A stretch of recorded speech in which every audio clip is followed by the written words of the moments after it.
ଏହି ଶକ୍ତିଶାଳୀ ସବ୍ଲିମିନାଲ ଆଫର୍ମେସନ୍ ଅଡିଓକୁ ଆପଣମାନଙ୍କୁ ସ୍ୱାଗତ।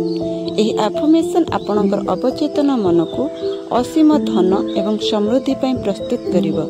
ଏହି ଆଫର୍ମେସନ୍ ଦିନ ସକାଳରେ ବା ତୁମେ ଶୋଇବା ପୂର୍ବରୁ ଶୁଣନ୍ତୁ।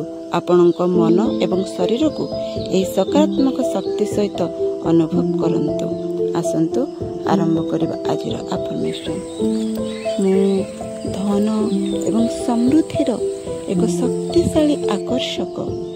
ଧନ ମୋ ପାଖକୁ ସହଜରେ ଏବଂ ନିରନ୍ତର ଆସୁଛି। ସମୃଦ୍ଧି ମୋର ପ୍ରାକୃତିକ ଅବସ୍ଥା। ମୁଁ ଅସୀମ ଧନ ଏବଂ ଅର୍ଥ ଉପାର୍ଜନ କରିବା ପାଇଁ ପ୍ରସ୍ତୁତ। ବ୍ରହ୍ମାଣ୍ଡ ମୋ ପାଇଁ ଅନେକ ଅର୍ଥ ଏବଂ ସମୃଦ୍ଧି ପଠାଉଛି।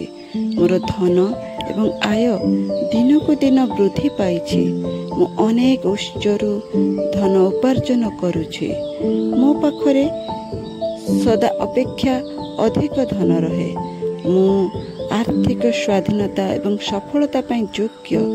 ମୋ ମନ ଧନ ଏବଂ ସମୃଦ୍ଧି ପାଇଁ ପ୍ରସ୍ତୁତ। ମୋ ପାଖକୁ ନିରନ୍ତର ଅର୍ଥ ଏବଂ ସଫଳତା ଆସୁଛି। ମୁଁ ମୋ ଆୟକୁ ପ୍ରତି ମାସରେ ବୃଦ୍ଧି କରୁଛି। ମୁଁ ମୋ ଆର୍ଥିକ ଭବିଷ୍ୟତ ଉପରେ ପୂର୍ଣ୍ଣ ନିୟନ୍ତ୍ରଣ ରଖେ। ଧନ ମୋ ପାଖକୁ ଚୁମ୍ବକ ଭଳି ଆକର୍ଷିତ ହେଉଛି। ବ୍ରହ୍ମାଣ୍ଡ ଅସୀମ ଏବଂ ମୁଁ ମଧ୍ୟ ଅସୀମ। ଧନ ଏବଂ ବୈଭବ ମୋର ଜନ୍ମସିଦ୍ଧ ଅଧିକାର।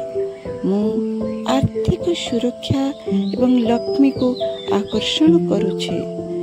ମୁଁ ଯେଉଁଠି ଯାଏ ଧନର ସୁଯୋଗ ଦେଖିପାରେ। ମୋ ଜୀବନ ଆର୍ଥିକ ସମୃଦ୍ଧିରେ ପୂର୍ଣ୍ଣ। ମୁଁ ମୋ ଜୀବନର ଧନ ଏବଂ ସମୃଦ୍ଧି ପାଇଁ ଆଭାରୀ। ମୋର ଆର୍ଥିକ ଆଶୀର୍ବାଦ ନିତିଦିନ ବୃଦ୍ଧି ପାଉଛି।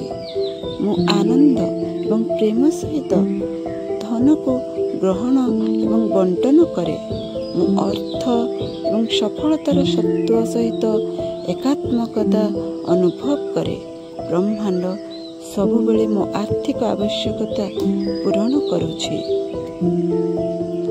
ମୁଁ ଧନ ଏବଂ ସମୃଦ୍ଧି ପାଇଁ ଈଶ୍ୱରଙ୍କ ନିକଟରେ କୃତଜ୍ଞ ଏବଂ ଏହି ଧନ ମୋତେ ନିରନ୍ତର ଭାବରେ ଆକର୍ଷିତ କରୁଛି। ଆସନ୍ତୁ ଏହି ଆଫର୍ମେସନ୍କୁ ନିଜ ଜୀବନରେ ଚରିତାର୍ଥ କରନ୍ତୁ। ଧନ୍ୟବାଦ।